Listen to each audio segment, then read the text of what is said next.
One of the people said, well, you know, anytime mud flows around an object, it makes that shape. That's just a mud flow. Yes, but when mud flows around an object, the round side is on the uphill side and the pointed side is on the downhill side, and this one is backwards.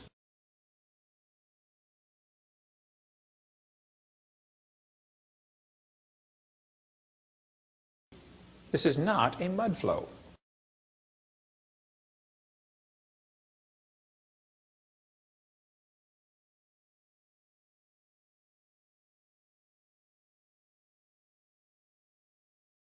That's his opinion, but that's certainly not a scientific statement. It's about 2/3 the size of the Titanic.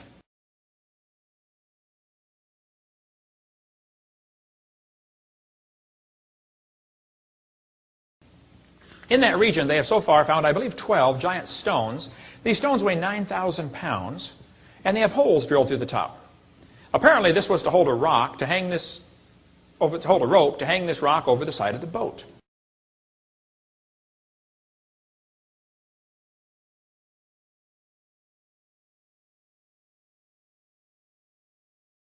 It's what's called a Drogues stone. The purpose of a Drogues stone is to keep the boat stabilized in stormy weather. Sort of like a shock absorber to the water. You know, as the waves hit you, the boat slowly moves instead of, violently reacting to the waves. It keeps you more stable with a bunch of rocks hanging all over the boat. Plus, if it really gets windy, the wind will turn the boat and you'll be perpendicular to the waves because the rocks are going to drag behind you, and now you can't capsize.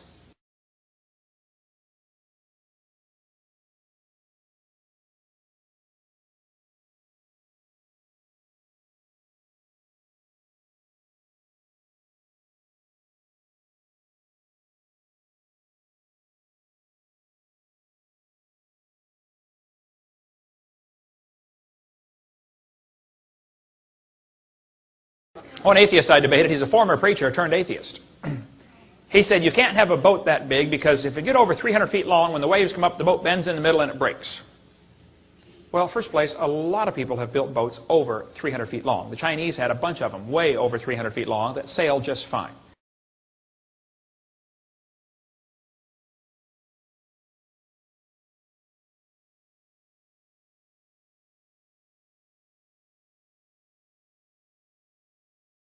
Plus, if Noah's Ark had a moon pool, that would solve all the problems too. There are several ways to solve this problem.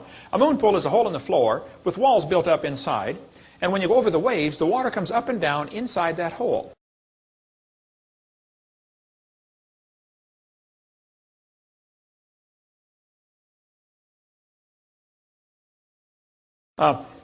So, what happened to the dinosaurs?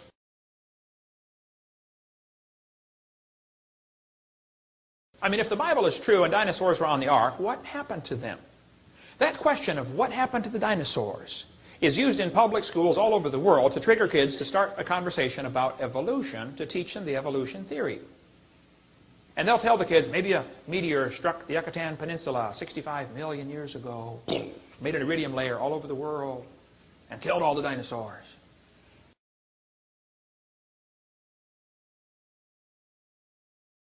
Anyway, so what made the dinosaurs go extinct anyway? Hey, they are asking the wrong question. The question is not what made them go extinct. The question is, did they go extinct?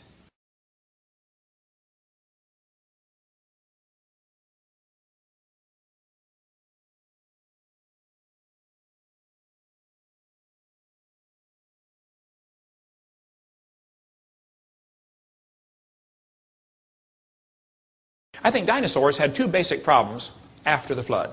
Number one, they faced major climate changes where they couldn't live as long, and so some of the big species simply went extinct. They couldn't survive. Second problem they had was probably worse. People were hunting them.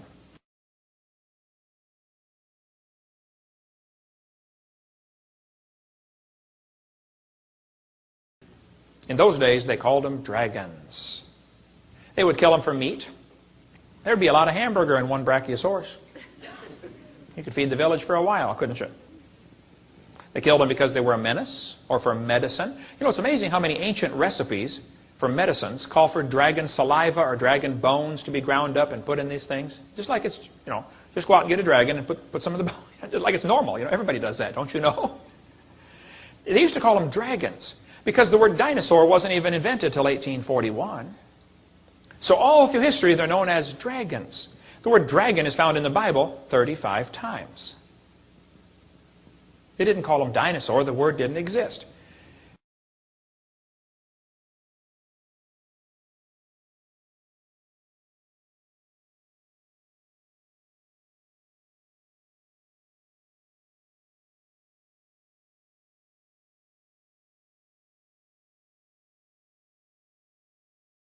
But as the population of people began to grow after the flood, the population of dragons began to go down.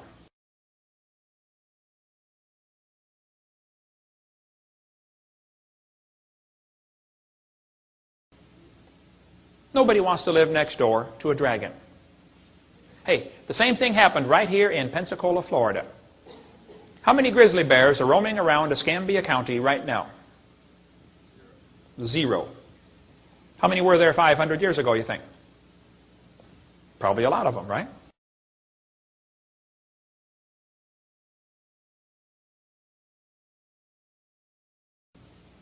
Well, what happened? You see, when people move into an area and civilize it, the big ferocious animals are driven off or killed off, right? If it came on the evening news tonight that there were 5 grizzly bears roaming around Escambia County, do you know what would happen by 6 o'clock in the morning? Every redneck in 3 counties would be out there with a rifle trying to shoot one. And whoever could shoot the biggest one would be the hero. They'd put his picture in the paper, you know, I shot the grizzly bear and saved the village. That's exactly what would happen.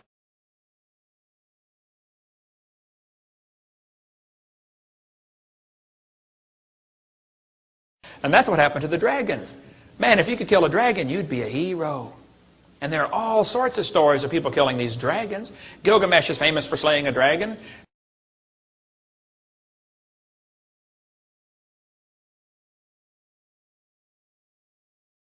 Some Chinese guy named Yu surveyed the land of China. And according to the story, he built channels to drain the water off to the sea to make the land livable again. And many snakes and dragons were driven from the marshlands. Just, you know, you got to drive the dragons off before you can, you know, farm the lands. Like it's part of the procedure.